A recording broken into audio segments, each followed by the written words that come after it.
Salut, c'est Hugo, j'espère que vous allez bien. Aujourd'hui, nouveau reportage. Après les royalistes, les druides, on s'intéresse aujourd'hui aux francs-maçons. Qui sont les francs-maçons? Qu'est-ce que c'est la franc-maçonnerie? C'est ce qu'on va essayer de voir aujourd'hui. On va aller au Grand Orient de France. C'est en fait l'organisation la plus importante aujourd'hui de francs-maçons. Et donc, pour commencer, on s'est dit que ce serait assez intéressant de rencontrer des gens là dans la rue par pur hasard, de les voir et de leur demander pour eux qu'est-ce que c'est la franc-maçonnerie, qu'est-ce que ça représente, qu'est-ce qu'il y a derrière tout ça. Les médias en parlent beaucoup, l'Express, Le Point, etc. régulièrement font leur une sur ce sujet-là. Donc voilà, c'est un sujet qui fascine et donc on va essayer de se pencher vraiment sur le sujet, de voir concrètement ce qu'il y a derrière. Mais pour commencer, du coup, on va voir des gens et leur demander ce qu'ils pensent des francs-maçons.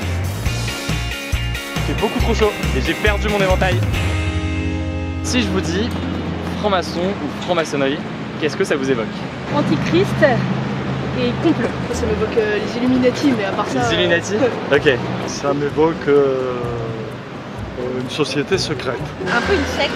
Ouais. Une fratrie, enfin genre plein de personnes qui vont être sur la même longueur d'onde sur plusieurs niveaux. Disons qu'ils sont bien entre eux parce qu'ils pensent les mêmes choses. C'est des gens qui gouvernent le monde. Ok. Tout simplement. Ouais. La théorie du complot, Ouais. tout ce délire. C'est quoi leur objectif en fait? J'en ai aucune idée. J'en sais rien du tout. Très honnêtement. C'est pas clair. Je sais pas. Mais t'en as entendu parler des fois? Ok. Je pense que l'objectif c'est faire des guerres pour pouvoir contrôler une partie du territoire. Tout ce qui est caché, qui n'est pas dévoilé, je pense que c'est pas très bon. Ouais. Ils ont un modèle de pensée qui va vers l'humain et son progrès social, il me semble. Je pense tout simplement que c'est servir le malin. Ce serait plutôt vers le public qui devrait aller que vers les gens du pouvoir. J'ai l'impression qu'ils défendent plus leur statut à eux, une genre d'élite. Je crois qu'ils sont à la recherche de Dieu aussi et du vivre mieux. C'est quand même des milieux très argentés aussi, ils défendent leur patrimoine. Tu penses que c'est un impact positif ou négatif sur la société? Négatif? Ouais. Je sais que dans le temps, on faisait des sacrifices humains. La franc-maçonnerie pratique. Voilà. Des sacrifices humains? Ouais. Ok. Vous aimeriez être franc-maçonne? Non. Pourquoi? Non, parce que c'est directement on s'étiquette et on se retrouve dans un truc, je vais être franc-maçonne ou je vais être ici, donc non, déjà non. On le devient pas. Okay. On l'est ou on l'est pas, c'est héréditaire, c'est pour ça que ça se fait pas. Ok. Si on pratique les sacrifices humains, vraiment, je n'aurais pas envie d'être dans ce milieu. J'en ai connu un, c'est un mec très sympa. Merci beaucoup madame. Merci, Bonne journée. au revoir. Portez-vous Merci beaucoup. bien. Bon, les retours étaient assez intéressants. Bon, il n'y a pas de grosse surprise sur les retours des gens. Le côté en apparence secret des francs-maçons, c'est ce qui fait peur. Et il y a pas mal de gens qui pensent effectivement sur une organisation qui veut contrôler le monde. Et c'est un retour qui revient assez souvent. Mais en même temps, il y a d'autres personnes qui disent au contraire que c'est une organisation qui permet d'échanger, d'avoir des débats d'idées, etc. Et donc au final, c'est pas si mal que ça. Donc c'est un peu les retours qui sont le plus ressortis. On va aller voir du coup le Grand Orient de France et répondre à toutes ces questions.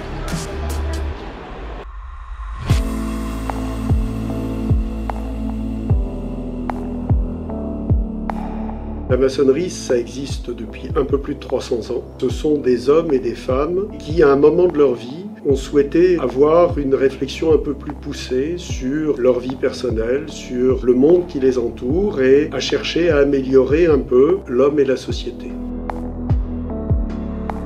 Donc là, on est dans un temple. C'est ça, on est rue Cadet, donc au siège du Grand Orient de France, et on est dans un des temples qu'il y a ici. Et toi, tu es franc-maçon? Ouais. Et tu es maître? Est-ce que c'est comme ça qu'on doit t'appeler? Comment ça se... Quand je suis donc ce qu'on appelle en tenue, c'est-à-dire nos réunions 2 fois par mois, là je suis considéré comme maître. Mais le reste du temps, je suis moi, j'ai pas de grade, j'ai pas de degré. Et t'as quel âge si c'est pas indiscret pour... J'ai 26 ans. Ok. On peut rentrer en fait en maçonnerie dès 18 ans. C'est la seule condition. En franc-maçonnerie, c'est ça la particularité, dans les loges on trouve de tout. On trouve, en fonction des régions bien sûr, des agriculteurs, des artisans, des chefs d'entreprise, des professions libérales, des fonctionnaires, de tout.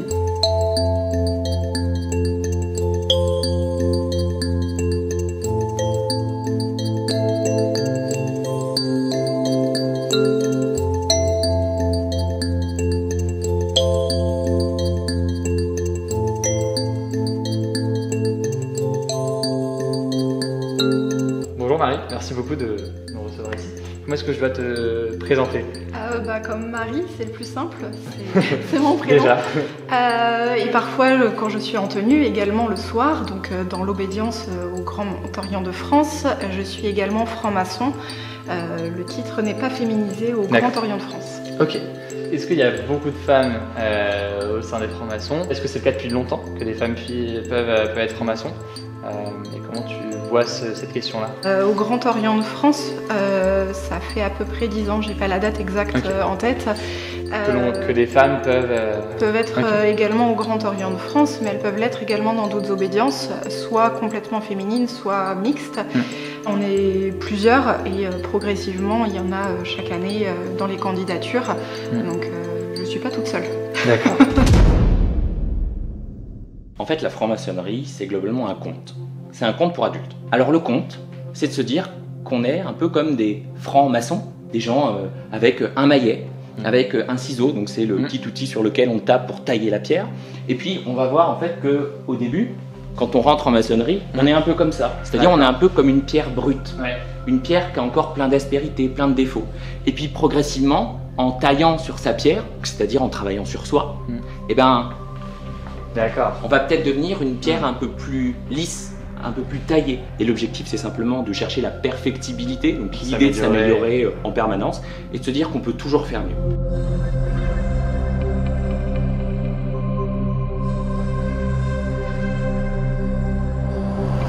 Du coup, vous le voyez ici, on est actuellement dans un temple. Certains sont très modernes, d'autres sont plus anciens. Celui-ci, c'est un des plus anciens. Mais comme vous le voyez, on retrouve à chaque fois les mêmes symboles, les mêmes éléments. L'œil par ici, le ciel étoilé toujours qui est présent. Bref, plein de symboles qu'on retrouve dans les loges modernes, comme des loges un peu plus anciennes comme celle-ci. Il y a les triangles aussi, comme symbole. Oui.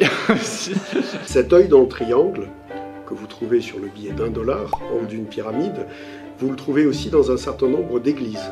Nous avons abandonné depuis très longtemps toute référence à un grand architecte de l'univers ou tout autre être. Chacun y voit ce qu'il veut. Pour certaines personnes, ça peut être Dieu. Mais alors, son Dieu à soi, le Dieu des chrétiens, le Dieu des musulmans, le Dieu des juifs, ou un autre, ou ça peut être juste une idée. Moi, je crois qu'il n'y a pas de Dieu, et bien, quand je vois ça, pour moi, c'est un symbole de connaissance. Je me dis juste qu'il faut avoir l'œil ouvert en permanence, et donc tout regarder, tout voir, tout prendre en compte, donc la connaissance en tant que telle. Et bien, je me dis que quand je suis ici, c'est la démarche que je dois avoir. On peut être chrétien, qu'on peut être musulman, qu'on peut être juif, qu'on peut être athée et être franc-maçon. Totalement. Pourquoi un ciel comme ça? Parce qu'en fait, le temple où on est, il n'est pas fini. Donc, on a vu sur le ciel, parce qu'il n'y a pas encore de toit. Les valeurs qu'on défend, elles ne sont jamais complètement défendues. Je ne suis pas sûr qu'on soit pleinement dans un pays où la liberté soit complètement acquise, où l'égalité soit complètement, je pense que c'est encore pire pour celle-ci, et la fraternité, malheureusement, encore moins. Et donc, si c'est pas fini, c'est que c'est à nous de le finir.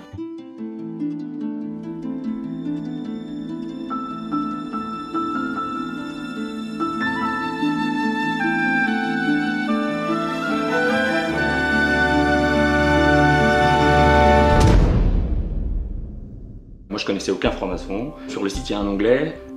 J'ai cliqué sur l'onglet, on demande un CV, une lettre de motivation. J'ai juste dit que je pensais vouloir travailler sur moi, que j'avais pas envie de m'engager dans un parti politique, que je croyais pas en une force supérieure. Il y a 3 personnes de l'atelier, donc de la loge, qui vont nous demander un petit peu ce qu'on pense sur plein de sujets. Simplement pour savoir si on n'est pas un royaliste ou quelqu'un d'extrême droite infiltré. Prochaine étape, c'est quoi? Il y a un passage sous le bandeau. Vous aurez les yeux bandés. D'accord. Et puis, on va vous poser des questions. Puis à la fin, les gens vont voter pour ou contre.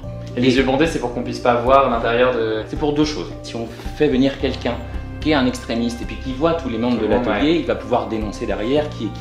Ça, c'est historique. L'idée derrière, c'est surtout de se bander les yeux. C'est de devenir aveugle. De devenir aveugle à soi-même et puis aux autres, pour se concentrer uniquement sur ce qu'on dit. On n'est pas attiré par le regard, par les lumières, par les visages des gens. On ne voit rien et on ne peut simplement que se concentrer sur ce qu'on va dire. Ensuite, les gens votent. Et puis, quelques semaines plus tard, quelques mois plus tard, le temps et la patience, la tempérance sont vraiment des vertus fondamentales pour un franc-maçon puis pour la franc-maçonnerie. Et donc l'idée derrière, c'est d'être initié. On va vous faire vivre, entre guillemets, une expérience personnelle. On ne le dit pas parce que si vous le savez d'avance, vous allez perdre en fait cet aspect découverte. Un principe hyper important en franc-maçonnerie, c'est qu'on n'a jamais le droit de se couper la parole. Quelqu'un qui prend la parole, on l'écoute du début à la fin. On ne l'interrompt jamais. C'est fondamental. Et ce qui permet ça, c'est ce qu'on appelle la triangulation de la parole. Donc, si on est là, On va demander la parole, et puis c'est la personne qui est là-bas qui va demander à la personne qui est là. Et la personne qui est là va dire oui, et donc la personne qui est là-bas va nous donner la parole. On est toujours soumis à la volonté des autres et de ceux qui ont été élus. Le principe électif, démocratique, c'est essentiel. Tous les gens qui ont les postes dont on parle là sont des gens qui sont choisis chaque année et en qui on a confiance. Quand tu dis potentiellement à des amis ou à des proches que tu es franc-maçon, comment ils voient tout ça? Certains connaissent, et ceux qui ne connaissent pas, c'est plus de la méconnaissance qu'autre chose. Est-ce que c'est une organisation qui est une organisation secrète? Alors la franc-maçonnerie, elle n'est pas secrète, elle est discrète. Il ne se passe chez nous ni messe noire, ni complot, ni quoi que ce soit. C'est pas une secte parce que justement c'est difficile d'y rentrer. Et par contre pour en sortir, moi si demain je vais en sortir, je fais une lettre et c'est fini. Nous gérons notre obédience, nous restons sur nos principes et nos idées. L'antimaçonnisme, c'est du bullshit, quoi. C'est pas pour nous, quoi. Il n'y a pas de secret. Le seul secret globalement en maçonnerie, c'est simplement de ne pas dire qui est franc-maçon à cause de toutes les contraintes qu'il peut y avoir. Nous voici bien installés dans un parc pour une dernière petite séquence avec Denis Lefebvre. Vous êtes un spécialiste de l'histoire de la franc-maçonnerie. Vous avez écrit de nombreux ouvrages, quand même on peut le dire, sur la franc-maçonnerie.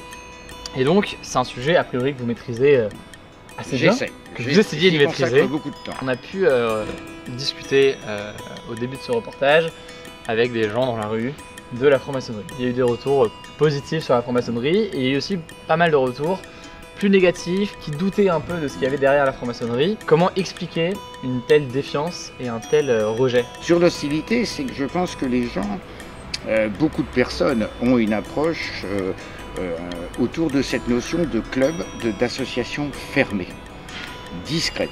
De là à dire qu'elle est secrète et que dans cette association secrète, on manipule le monde.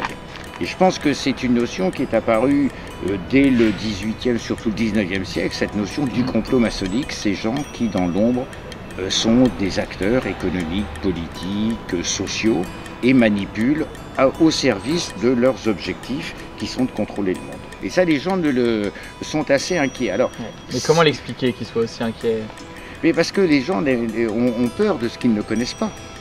Et comme les maçons sont, non pas secrets, mais discrets, ne dévoilent pas l'essentiel de ce qu'ils ne dévoilent pas ce qu'ils font en loge. Il y a un fort courant anti-maçonnique qui est présent dans le monde. Est-ce que vous pouvez nous faire un rapide aperçu historique, ça peut être compliqué, mais de la franc-maçonnerie en France? Je pense que la franc-maçonnerie est apparue sous la forme que nous connaissons aujourd'hui en France au XVIIIe siècle, pour justement lutter pour un certain nombre de choses qui sont, par exemple pour le XVIIIe siècle, la démocratie, la liberté d'expression, etc. Et donc les maçons étaient très souvent pourchassés, ce qui les a amenés aussi à être, entre guillemets, discrets. Merci beaucoup, c'était très intéressant. Pour info, le Grand Orient de France a refusé qu'on assiste à la tenue d'une loge. Du coup, impossible de savoir dans le détail le contenu des discussions, à moins d'être franc-maçon. Et d'ailleurs, c'est toute la difficulté autour de ce sujet. La plupart des personnes qui pourront nous parler en profondeur de la franc-maçonnerie sont ou ont été maçons. Ici, j'ai essayé de vous montrer le mieux possible ce qu'ils ont accepté de nous montrer, mais évidemment, il y a des choses qui restent secrètes, comme les métiers ou les classes sociales les plus représentées, le profil des gens, ou alors le contenu exact de leurs propos lorsqu'ils sont réunis entre eux. En tout cas, j'espère que ce reportage vous aura plu. On tourne des reportages chaque semaine en ce moment sur des sujets politiques, sur des sujets insolites en France et à l'étranger. Ils vont arriver progressivement sur la chaîne, donc pensez à vous abonner si jamais c'est pas encore le cas. D'ailleurs, une petite fiche s'affiche en haut à droite si jamais vous voulez découvrir tous les reportages qu'on a déjà publiés. Dans la description, je vous mets des liens si jamais vous voulez en savoir plus. Je crois que j'ai tout dit, on se dit à très vite.